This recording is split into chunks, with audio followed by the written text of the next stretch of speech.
Vamos lá, pessoal. Continuando aqui, fala ainda no contexto de estatística. Vamos lá. A tabela a seguir apresenta o tempo de vida em anos de 30 pássaros, né? Então, cada pássaro aqui teve seu tempo de vida registrado. O que viveu menos tempo viveu 10 anos e o que viveu mais tempo viveu 17 anos. Alguns deles viveram a mesma idade. Ó. Eu tenho 4 pássaros que viveram 11 anos, por exemplo. Qual é o rol? Vamos organizar em ordem crescente, da menor idade, que é 10, até a maior idade, que é 17. Aí foram um pássaro com 10 anos, 4 pássaros com 11 anos, 5 pássaros com 12 anos, até chegar ao pássaro que completou 17 anos. Vamos ver. Esse é o rol. A distribuição de frequências com frequência absoluta, frequência relativa, frequência percentual e frequências acumuladas. A primeira aqui, vamos ver. Eu tive um pássaro, frequência absoluta, que viveu 10 anos, 4 pássaros que viveu 11 anos, 5 que viveram 12, 6 que viveram 13, 7 que viveram 14, 4 que viveram 15, 2 que viveram 16 e um pássaro que viveu 17 anos, um total de 30 pássaros. Frequência relativa. Como é que eu calculo? Lembrando vocês que eu vou pegar a quantidade, né, a amostra absoluta, sobre o total. Então, ó, frequência relativa. Por que deu 0,03 aqui?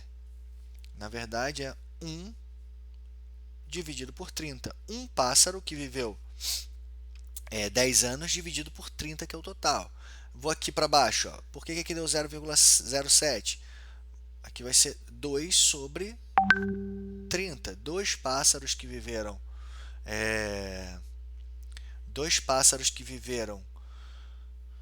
16 anos num total de 30. Aqui embaixo tem o cálculo dessas frequências relativas. Tá vendo? Ó. Como o primeiro que eu mostrei, aqui 2 sobre 30, o segundo exemplo que eu mostrei, todos eles foram feitos e foram colocados aqui na tabela. Tá? Lembrando que eu estou dividindo aí numerador por denominador, as frações, então muitas das vezes eu tenho que usar o arredondamento. O importante é que o total da frequência relativa tem que dar 1. Tá? Todos esses decimais somados vão dar 1. A porcentagem é só pegar os valores da frequência relativa e multiplicar por 100. Então eu vou achar 3%, 13%, 17%, assim vai, num total de 100%. Beleza? Aqui eu tenho a frequência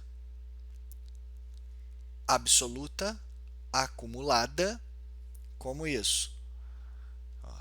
No primeiro, eu tenho um elemento, um indivíduo, beleza. No segundo eu tenho 4, aí eu somo 1 mais 4, 5.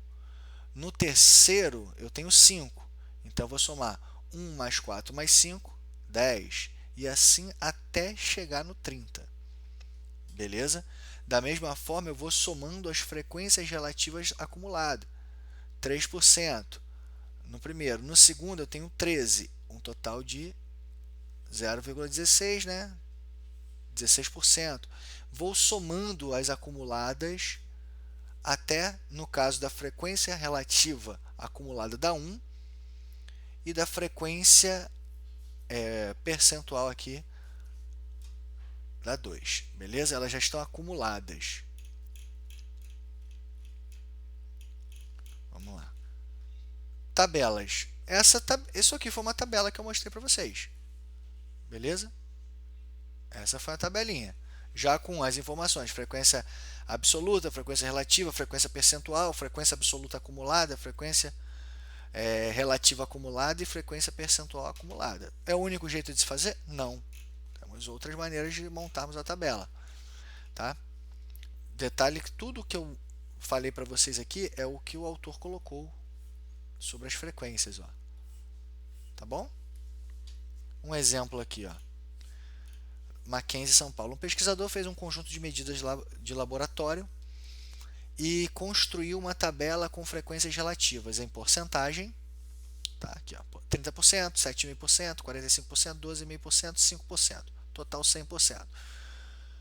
E cada medida conforme se vê. Né? O valor medido 1, 30% media 1. 1,2, 7,5% e assim vai.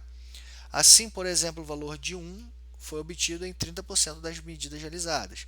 O valor, a menor quantidade possível de vezes que o pesquisador obteve o valor medido maior que 1,5 é, olha só, resolução, seja n o número total de medidas, a soma das frequências relativas das medidas maiores do que 1,5 é 12,5 mais 5, não é isso? Volto na tabela, observa a tabela. Aqui é o que? Maior do que 1,5, não é isso? Ó, menor que 1,5, menor que 1,5, menor que 1,5. Aqui é maior do que 1,5, maior do que 1,5. Eu vou somar aqui, ó. 12,5 mais 5. Beleza? Só observar a tabela, que é igual a 17,5. Segue que n deve ser o menor inteiro possível para o qual, olha só, 175 sobre 1.000, na verdade, é transformar essa porcentagem de 17,5 em fração. Tá? 175 sobre 1.000, 175 dividido por 1.000 vai dar 17,5. O que eu vou fazer? Simplificando, o menor vezes n, né? Tem que ser o quê? 7 sobre 40. Isto é, n igual a 40. Então, o valor do resultado obtido, pedido é 7. Alternativa B. Ok? Vamos lá. Descendo aqui. Quais são as representações gráficas que nós podemos ver? São vários tipos de gráficos, né? Vamos ver alguns aqui, os mais usuais. Bom, gráfico de setores. É o famoso, o pessoal chama de pizza, né? Mas não é não, são setores. Vamos lá, nacionalidade com o maior número de refugiados no Brasil em 2015. Síria, Palestina, República Democrática do Congo, Colômbia, Angola. São essas nacionalidades aqui. Não é só distribuir, não é só construir aqui fatias aleatoriamente. Na verdade, eu trabalho com ângulos. Tá? Nós trabalhamos com ângulos. Por exemplo, quando eu falo em Colômbia, aqui eu tenho uma angulação. Lembrando que o total de um gráfico de setores são 360 graus, porque é uma circunferência. É um círculo aí, né? Então eu vou aqui, só exemplificando o cálculo da Colômbia que eu usei. Colômbia. Regra de 3. Ó. Se 360 graus está para 6.162, e de onde veio esse 6.162? É o total de refugiados aqui.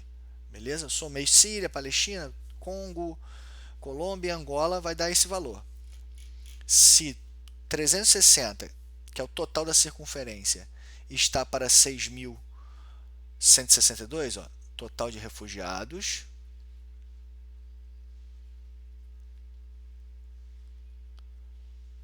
e aqui total do círculo, né? Ou da circunferência. Círculo porque eu estou usando a parte interna aí. Eu estou considerando que eu estou usando a parte interna. Mas pode ser circunferência, até melhor botar circunferência. Deixa eu botar aqui. Circunferência.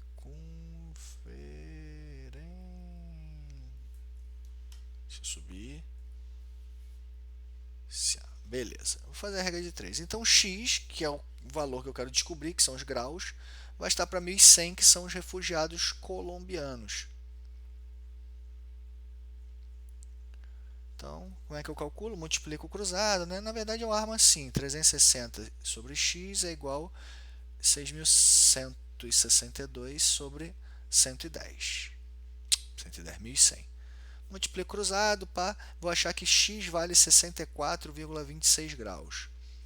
Então, para cada parte dessa, eu vou construir. Na hora que eu monto o gráfico, eu tenho que calcular, medir lá com o transferidor ou do próprio computador, botar a angulação certa. Para quê? Para que essas fatias, entre aspas, elas estejam proporcionais. Belezinha? Um outro gráfico comum, muito comum e bem usado, é o gráfico de barras. Tá bom? Olha o gráfico de barras aqui, ó. Variação trimestral do PIB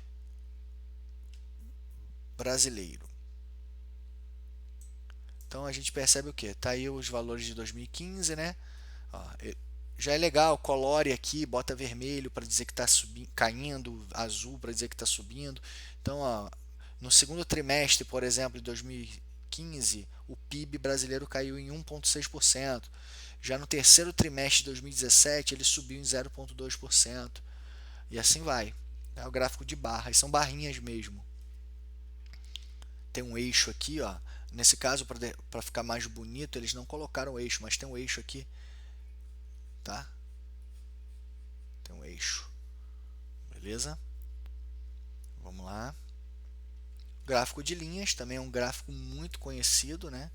Aqui a diferença em vamos lá, deixa eu ver qual é. O gráfico de linhas, aqui ele está falando sobre homens e mulheres, né? Ó, os homens estão em azul. Como é que vai caindo, né? Como é que vai caindo? As mulheres vão estar em rosa aqui. Ó, como é que vai subindo? Existe até um ponto de encontro entre eles, aqui, ou pelo menos quase encontro entre eles. Bom, gráfico de linhas. Lembrando que na estatística nós temos que olhar para o gráfico e conseguir interpretar esse gráfico, né? Tá bom? Vamos lá. Que aí nós vamos fazer exercícios sobre isso. O histograma, nós vamos trabalhar com intervalos. Parece um gráfico de barras, mas aqui, ó, se vocês repararem, são barrinhas que estão juntinhas, ó. Onde acaba uma, ó, acabou, já começa a outra, tá vendo? É um histograma. Para que serve o histograma? Para marcarmos intervalos aí, tá bom? Uma distribuição com intervalos de classe, tá? Aqui, por exemplo, deixa eu ver aqui. A tabela representa os diâmetros das garrafas produzidas por uma empresa. Aí tem aqui os diâmetros, né? Intervalo, a classe 1, tá? Intervalo entre 90 e 92, foram 2. Entre 92 e 94, ó, onde acaba 1, acabou aqui em 92, já começa aqui em 92. Acaba aqui em 94, já começa aqui em 94. Acaba em 96, aqui começa em 96. Então, por isso que ficam juntinhos aqui, ó. De 90 para 92. Depois de 92 para 94, 94, 96. Tá vendo? O último dado de um é o primeiro do outro, ó. O último de um é o primeiro do outro, tá? Esse é o histograma. O polígono de frequências também é um gráfico de linha, né, associado a um histograma. Você vai misturar linha com histograma, que pega alguns pontos, né, também falando de intervalos, alturas, entre 1,52 e 1,57. Né, qual é o ponto médio? É somar e dividir por 2. Né? Qual é o ponto médio aqui? Beleza? Também intervalos. Olha aqui. Você tem um gráfico de linhas, ó, tá vendo? Subindo. Tá? Subindo. Não sei se vocês vão conseguir reparar aqui, ó, tá em vermelhinho. Vou botar um outro marca-texto aqui. Tá em vermelho aqui, ó, um histograma. Ó, aqui tem um histograma. Tá vendo? Olha como é que tá. Acaba um, começa o outro, ó. Beleza? E assim vai, ó. E onde seria o polígono? O polígono é o próprio amarelo que eu pintei anteriormente, tá? É o limite, é o limite. São as linhas que limitam esse histograma aí, sendo que essas linhas vão estar tocando no ponto médio de cada uma dessas barras, ó. Deixa eu apagar aqui para vocês. Tá vendo aqui, ó? Ó, eu vou pegar só como destaque esse daqui, ó. Vou mudar a cor da caneta.